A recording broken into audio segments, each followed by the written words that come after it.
गौतम बुद्ध और अछूत कन्या की कथा। एक बार जब गौतम बुद्ध वैशाली से बाहर धम्म प्रचार के लिए जा रहे थे, रास्ते में उन्होंने देखा कि कुछ सैनिक तेजी से एक डरी हुई लड़की का पीछा कर रहे थे। वो लड़की हांफती हुई और डर के मारे कांपती हुई एक कुएं के पास जाकर खड़ी हो गई। उसकी प्यास के कारण स्थिति और भी गंभीर हो रही थी। गौतम बुद्ध ने लड़की को अपने पास बुलाया और कहा, पुत्री, तुम्हें पानी की आवश्यकता है। तुम कुएं से पानी निकालो और इसे पियो, साथ ही मुझे भी पानी पिलाओ। इतने में सैनिक भी वहां पहुंच गए।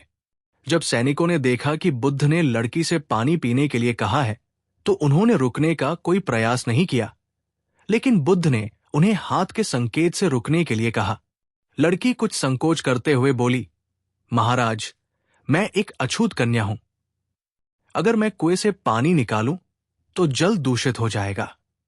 गौतम बुद्ध ने उसे शांतिपूर्वक उत्तर दिया, पुत्री, बहुत जोर की प्यास लगी है। पहले तुम मुझे पानी पिलाओ, फिर तुम भी पी लो। इससे पहले कि और कुछ होता, वैशाली का राजा वहां आ पहुंचा। उसने बुद्ध को नमन किया और उनके सम्मान में एक सोने के बर्तन में केवड़े और गुलाब का सुगंधित पानी पेश किया। लेकिन बुद्ध ने उस पानी को लेने से इनकार कर दिया। उन्होंने कहा, पानी को नहीं चाहिए, पहले मुझे उस बालिका से पानी चाहिए। बुद्ध की बातों से प्रेरित होकर अब उस कन्या ने साहस बटोर लिया। वो कुएं से पानी निकाली और पहले खुद पानी पिया, फिर बुद्ध को भी पिलाया। कन्या का भय और बुद्ध का उत्तर। पानी पीने के बाद बुद्ध ने उस लड़की से पूछा, पुत्री, तुम डरी हुई क्यों हो? तुम्हें इतना भय क्यों है? लड़की ने अपनी पीड़ा व्यक्त करते हुए बताया, महाराज, मुझे संयोग से राजा के दरबार में गाने का अवसर मिला था। राजा ने मेरे गीत को बहुत पसंद किया और मुझे सम्मान के रूप में अपने गले की माला दी। लेकिन बाद में किसी ने राजा को बताया कि मैं एक अछूत कन्या हूं। यह सुनते ही उन्होंने मुझे बंदी बना लिया और कैद खाने में डाल दिया। मैं किसी तरह सैनिकों से बचकर यहां तक पहुंची हूं।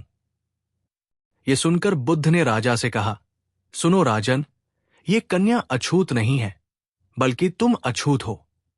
जिस बालिका के मधुर कंठ से निकले गीत को तुमने आनंद से सुना और उसे पुरस्कार दिया, वो कभी अछूत हो ही नहीं सकती। गौतम बुद्ध के इस वक्तव्य से राजा गहरे शर्मिंदगी में डूब गए।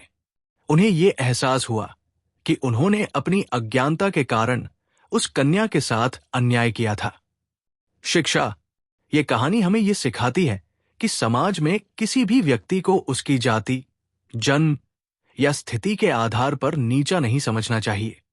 गौतम बुद्ध ने इस घटना से यह सिद्ध कर दिया कि वास्तविक ऊंचाई एक व्यक्ति की मानवता, गुण और कर्तव्यों में होती है, न कि उसकी जाति या जन्म स्थान में।